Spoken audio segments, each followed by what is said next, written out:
A seismic development in the Trump transition today. Former Florida Republican Congressman Matt Gaetz is now withdrawing his name from consideration for the role of Attorney General. In a statement, Gaetz said, quote, "While the momentum was strong, it is clear that my confirmation was unfairly becoming a distraction to the critical work of the Trump-Vance transition." Some breaking news here. Guess what just happened? Matt Gaetz withdrew. Oh, wow. We're hearing that Attorney General nominee, former Congressman Matt Gaetz, has withdrawn his nomination for Attorney General. Mes amis, en mode moun yo leve, gen cause. Takou j'en ap li la, li en anglais, mais pas fatigué nous, mwen la pour me traduire pour nous. Et takou Jean Blanc yo so di la, ça les breaking news, nouvelle chaud. Donald Trump fait premier cassé dans la. Premier échec ou bien défaite li justement dans processus gros poignette mettez moun qui hors la loi même Jean Avel qui pas ta supposé à parler dans figure moun dans cabinet là. Monsieur ça yoré les Matt Gaetz ça, moi parler de lui dans plusieurs vidéos déjà. Dernière vidéo me fait me demander dans qui ça pays États-Unis prend là que monsieur Donald Trump lui-même, il était besoin mettre dans tête direction ministère département Jean Vlerele justice paysan comme attorney général. Eh bien monsieur ça moi t'ai parlé nous de lui déjà, li impliqué dans trafic sexuel avec mineur côté que l'a utilisé li bay cob et gen rapport qui sorti yo joine sous compte Venmo li tant que j'en a gardé là li bay plus que $10,000 avec yon mineur et gon dernier point qui sorti là dans semaine ça justement dans enquête yo t'a mené commission éthique House congrès dans pays États-Unis t'a mené sous li depuis plusieurs années. C'est pas seulement kob li bay pour le coucher, pour exploiter, pour abuser mineur, li utiliser drogue tout. Même gens avec P. Diddy qui nan prison journée jodi. Et tout, gon dernier cause là qui dehors que commission enquête là t'a pral met dehors.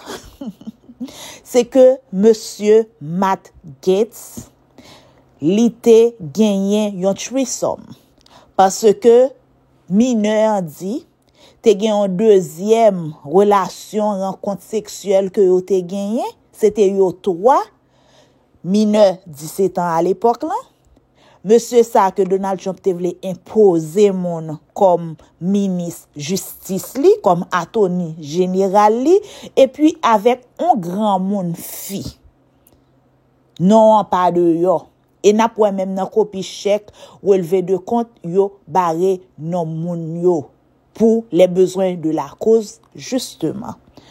Donc moi te dit nous li déjà causer ça nomination ça te geta mette Donald Trump dans une situation vraiment défavorable, vraiment difficile même avec élus républicains yo. Et nous songeons que m'te dit nous Donald Trump c'est comme si son petit monde qui gon jouet normel avec pouvoir absolu ça côté il gagne majorité dans deux chambres et il gagne majorité dans cour suprême nan donc il pas besoin à faire excès mais comme son monde consalier faut le faire excès et puis justement mandat ça il te gen dit déjà il va nan mettre monde qui compétent bon côté vraiment ou ka compétent oui mais premier critère là faut loyal faut qu'elle fait ça le fait. Comme li besoin moun justement pour laver crime ni yo, al retirer condamnation yo, al blanchir plus blanc que neige. Pas gen l'autre que un criminel yon condamné même Jean Avel. Yon moun qui gen démêlé avec la justice. Bon monsieur a pas condamné justement, mais li couri démissionner quelques 2 jours avant commission éthique là prononcer résultat enquête sur t'a mené de lui de toute façon commission éthique là justement li gen yon force morale et Donald Trump même côté en tout li appointé li nommé attorney général équivalent ministre justice li donc faut monsieur a joindre yon moun comme ça Côté que yo chaque gen grenzan nou ka yo fev, donc yon a blanchi pour l'autre. Eh bien, qui ça nous capable kembe de ça qui fait là, c'est que institution yo là et yo ka camper contre Donald Trump. Et là qu'on y a, faut nous ta poser tête nous question, comment Donald Trump le nous garde tant qu'on gain de état décisif, état pivot, état clé swing state tant qu'on Arizona et Donald Trump gagne élection mais sénateur républicain pas gagne et gagne quelques autres state même gens encore. Nous t'a supposé poser tête nos questions qu'on y a et me pense même Donald Trump tout bon. Donald Trump a Elon Musk comme ça passé a. Comment Donald Trump fait gagner élection?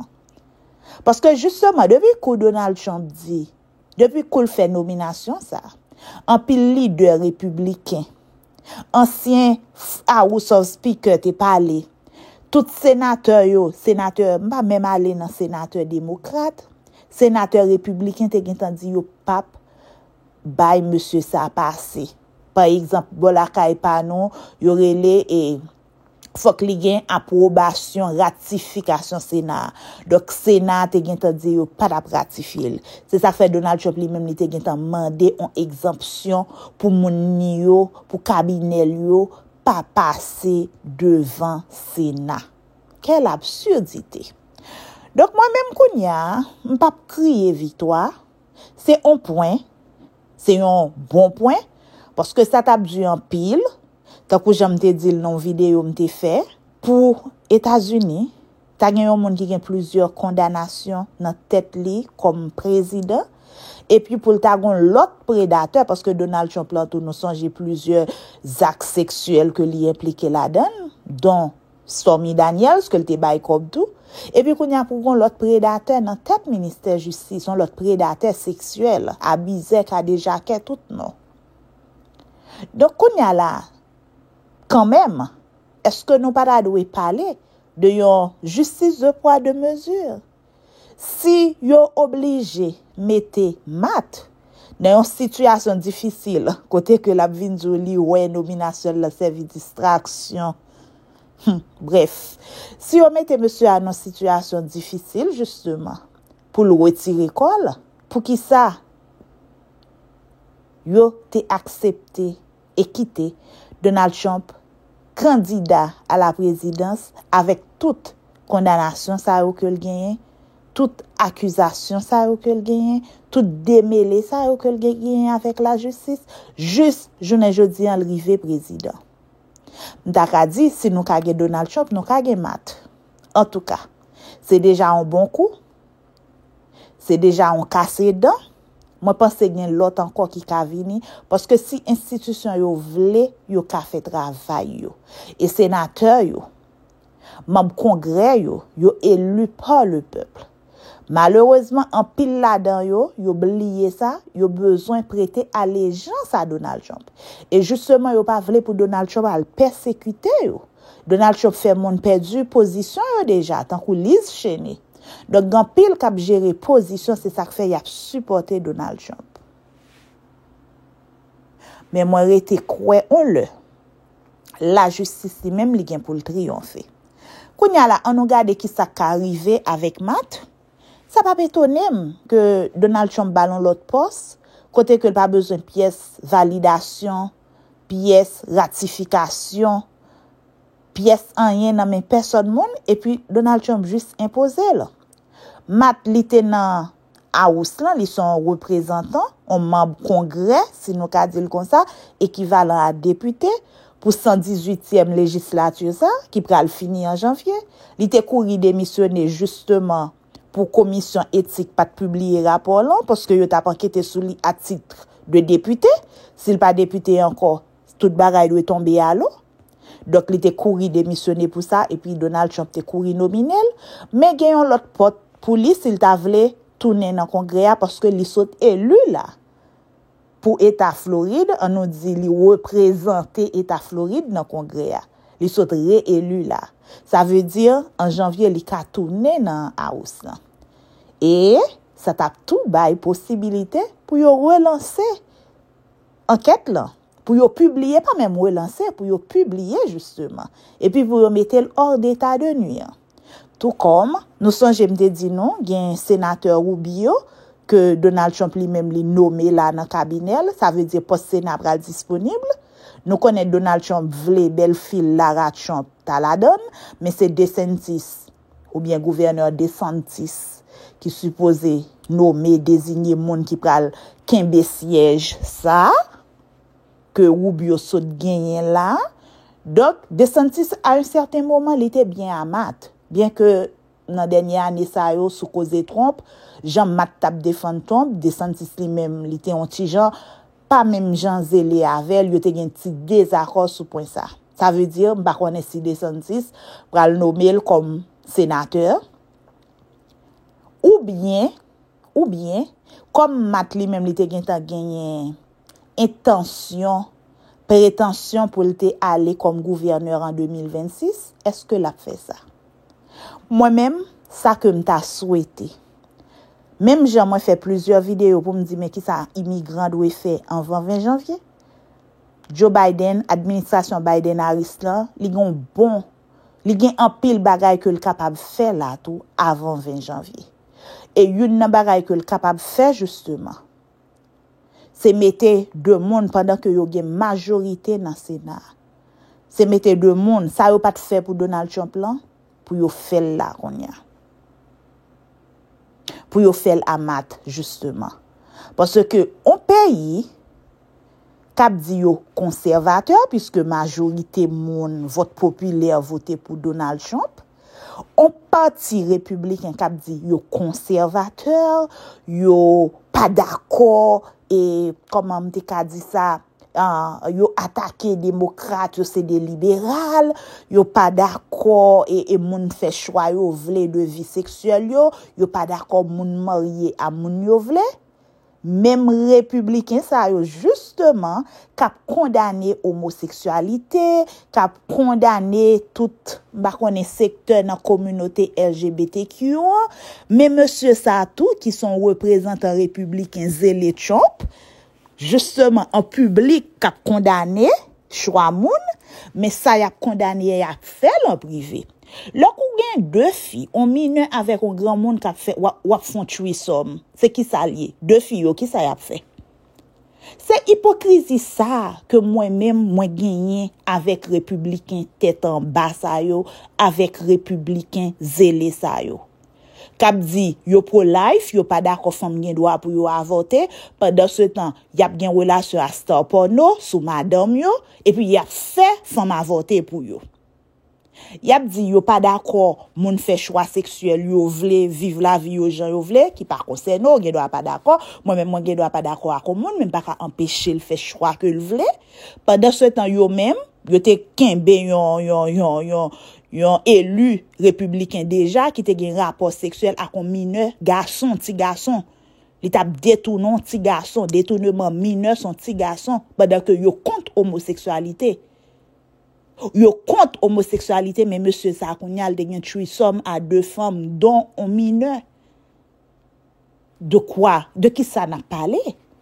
De qui ça n'a parlé? Nous pro life, y a dit yo pro life, yo pas d'accord avortement même si maman ou bien ti moun en danger, mais yo d'accord pour zam ap circuler tant qu'on pas connaît. Tant que gazeuse, tant qu'on bouteille coca, côté coca rentrer dans n'importe magasin ou acheter des armes jonvle, vi retourner ti moun ap tuer professeur, tuer l'autre ti moun dans l'école pareil yo. Ou di moun moral ou son parti moral pour gen Donald Trump qui représente comme président. En tout cas, pas gen élection fin faite déjà. Cependant, Donald Trump li risqué pouvoir ça que li gagne pour c'est lui-même encore qui fragilisé là. Il commence faire ça là, mais il saute casser dans, il saute prend premier défaite li. Kounya en automne, qui ça pral dit pour monsieur ça? Est-ce que le pas pral tourner dans figure monde aussi puissant que yon attorney général? Et Donald Trump lui-même li pas prend tantôt pour le nommer on l'autre monde dans poste qui c'est une femme, on l'autre zélé encore, on l'autre loyal encore, m'a fait l'autre vidéo pour me parler de lui. M'bral quitter nous avec reportage CNN nan. Côté nous capable réaction monsieur hein, li dit que li retire col parce que li ouais ça servi une distraction pour étape cruciale que J.D. Vance avec Donald Trump a fait pour yo monter gouvernement yo pour yo capable et actif et fonctionnel dès le premier jour. Et Donald Trump tout lui réagit pour dire que et monsieur a fait travail très bien pour nomination, he was doing well, mais il a accepté, il comprend que il retire colis, mais il a fait un bon attorney général. En tout cas, c'est dommage. C'est vraiment dommage. Seul ça m'a dit, tant que j'aime te dire dans la vidéo ça qui est passé à dans qui ça États-Unis prend là. Qui vivra verra. C'est ça seulement m'a dit. En attendant, m'pa hésiter porter bonne nouvelle ça pour nous, mais tout m'pa hésiter encourager nous. Si vous avez raté 2 dernières vidéos qui dit ou même sous son immigrant ko gen TPS, ko vin sous Biden, ou gen CBP1, ou undocumented, ou pas gen papier du tout, ou gen green cards, ou gen citizenship, ou bien eligible pour citizenship, ou gen VAWA, ou gen DACA, n'importe so gen, moi te traduit. Et 2 vidéos, yon avocat ici qui spécialisé dans l'immigration que me trouvé conseil yo très pratique.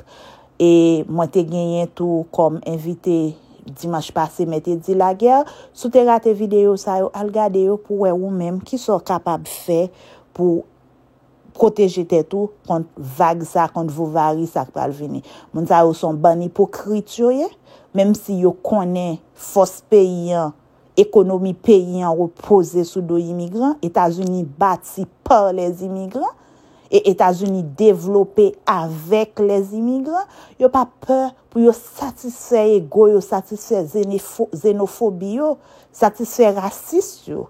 Et puis voyez signal tout pour yo satisfaire moun qui vote yo pour ça parce que plus fort moun qui vote Donald Trump c'est pour immigrants, c'est pas parce que yo remet Donald Trump vrai. Donc, li pas peur voyer des signaux. Et là voyer des signaux là n'importe moun ka victime. Donc c'est pas le moment pour battre pour une pièce contravention avec la loi à partir de 20 janvier. Mais avant 20 janvier, dans 2 dernières vidéos moi ba des conseils pratiques avec experts en immigration qui ça ou même ou capable faire. Sou remen travail Chanel ça a fait moi connais pral dire dans commentaire merci d'avance moi connais wap bay vidéo like tout merci d'avance sauf fait tomber sur Chanel ça tout moi connais wap vinn abonner merci d'avance mais seul ça m'a demandé qu'on y a partager vidéo ça voyer le bay plusieurs monde et puis al regarder toute l'autre vidéo prend petit temps explorer toute playlist Chanel là et puis sous senti que travail yo marché ensemble venir en VIP. À très bientôt, m'a quitté avec reportage CNN. Ou connaît moi-même, moi c'est CNN local pas non. Moi pral quitter nous avec CNN anglais. The president-elect had publicly stood by Gates as his pick for the role, despite growing controversy surrounding a House ethics investigation into alleged sexual misconduct by Gates. The president-elect responded to the news on Truth Social saying, quote, "I greatly appreciate the recent efforts of Matt Gaetz in seeking approval to be Attorney General. He was doing very well, but at the same time did not want to be a distraction for the administration for which he has much respect. Matt has a wonderful future, and I look forward to watching all of the great things he will do." But Dana, this comes about 45 minutes after we reached out to him about some new reporting that we have. And this new reporting is that there was a second sexual encounter between him and an underage woman at a party in 2017. Now, I have covered the investigation into allegations that the congressman may have had sex with a minor for 4 years now. And Dana, this was the first time that we had learned that to a second sexual encounter. And I learned from my sources, along with our colleague Sarah Ferris, that she had testified to this to the House Ethics Committee. Now, I want to read our story. Again, this announcement that he is withdrawing comes as a bit of a surprise. We reached out to him 45 minutes ago to give him a chance to weigh in on this story. And again, his withdrawal comes just a short time after CNN reached out about our reporting that there was a second sexual encounter that the alleged underage victim testified to the House Ethics Committee. Now, let me read you our reporting, Dana. The alleged underage victim has testified that both of these sexual encounters, the one that we always knew about and this new one, occurred at the same party in Florida in 2017. And Dan, I am told that she gave consistent testimony in both the ethics investigation and a civil lawsuit in Florida. Now, I want to note that the Justice Department investigated these allegations that Gates had sex with a minor and did not charge him. He has always denied wrongdoing, and we reached out to him 45 minutes ago to get a reaction to this. He did not offer us a statement. Instead, we're seeing that he is now withdrawing. Now, I want to note that what's notable about this testimony is that the underage woman testified that the second sexual encounter also involved another adult woman.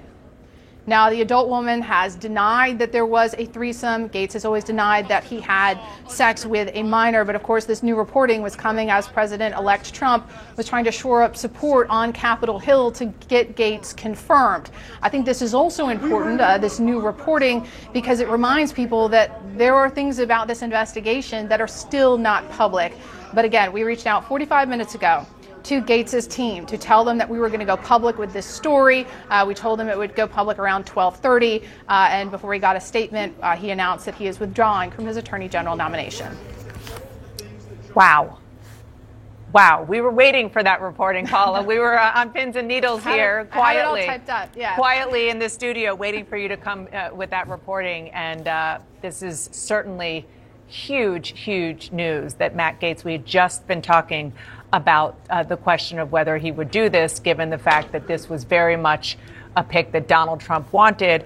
And I just want to read I'll read all of Matt Gaetz's tweet where he just announced that he was withdrawing. I had excellent meetings with senators yesterday. I appreciate their thoughtful feedback and the incredible support of so many. While the momentum was strong, it is clear that my confirmation was unfairly becoming a distraction to the critical work of the Trump-Vance transition. There is no time to waste on a needlessly protracted Washington scuffle. Thus, I'll be withdrawing my name from consideration to serve as Attorney General. Trump's DOJ must be in place and ready on day one. And he says that he remains fully committed to helping Donald J. Trump. I mean, wow. This is really, really big news. And we knew that this was I wouldn't even say a possibility, I would say a probability, given so much quiet opposition by Republicans. The fact that there was more information coming out. Paula Reed and our colleagues went to them with that information. We were going to report it, and he's out. He's out. This is going to be a huge relief to a lot of Senate Republicans who did not want to have this debate, who did not want to face the first sort of chance to show whether or not they were going to stand up to Donald Trump on something that they disagreed with or not. And it's a blow, certainly, to President-elect Trump for having seen his nominee not last, 2 weeks? But this will clear the way for the Senate Republicans to have somebody at the top who they can support. Yeah, also, I would take issue with one thing he said in that tweet, which just is one thing. That it was a scuffle. One thing stood out to me is that he said the momentum was strong. Oh, I think the reporting shows very clearly that the momentum was not strong. Or otherwise, he would still be the 100% the nominee. Manu, I want to go to you on Capitol Hill. I know this just broke, but what are you hearing so far? I'm guessing the relief that Jeff Mason was just describing. Yeah, no question about it. I mean, there were a lot of Republican senators who were concerned about defying Donald Trump, but just really could not get themselves to supporting Matt Gaetz's nomination, not just because of the allegations in the House Ethics Committee report, some of which have been leaked to the press, but just about his style, the way he's battled with Republicans and Democrats alike. There are concerns about whether he can actually do this job. And just there's just a real belief among many Republicans that I spoke to that even if they went through this process, they'd be expending so much political capital to get him across the finish line. And that may not have been, it still might not be enough to vote yes on this confirmation that ultimately would go down. That made it so complicated to see how he could ultimately get through. It is still going to catch a lot of people by surprise because Gaetz was on Capitol Hill all day yesterday, meeting with senators, trying to urge them to keep an open mind through this confirmation process. They successfully delayed that House Ethics Committee report. It'll be an interesting decision now whether that House Ethics Committee report could still see the light of day, even though Matt Gaetz has resigned from Congress. That committee is still planning to meet in early December to decide how to proceed. And one other thing, Dana, Matt Gaetz resigned from his House seat in this Congress. He said in that letter to the House that he would not serve in the next Congress, although he was just reelected to that seat for the next Congress. Does he change his mind and decide to stay in his seat over the next 2 years? That's a question I just put out to Mr. Gaetz. We'll see how he responds to that question. But, of course, if he does, that could bring the Ethics Committee investigation back to light. So a huge development here, and no question about it, a big sigh of relief for many Republicans who did not want to vote for Matt Gaetz. Yeah, no question. All right, let us know if you get more reaction. Manu, I want to go to West Palm Beach.